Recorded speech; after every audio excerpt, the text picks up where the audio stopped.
My name is Rabendra. I'm from Nepal.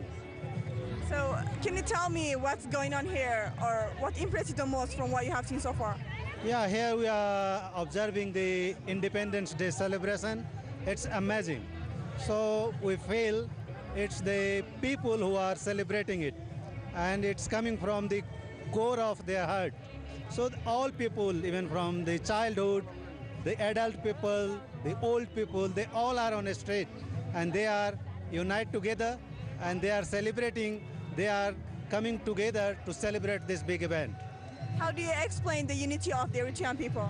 Yeah, it's great because the people are coming from abroad as well. I have seen many people who are living abroad, but on this occasion, they are coming especially to celebrate this festival with family and friends.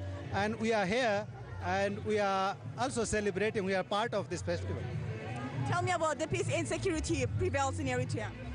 Yeah, we are feeling secured here. We don't feel any different from any other country who are claiming they are secured. Here we feel secured, people are enjoying. That's great. Thank you very much. Yeah, well.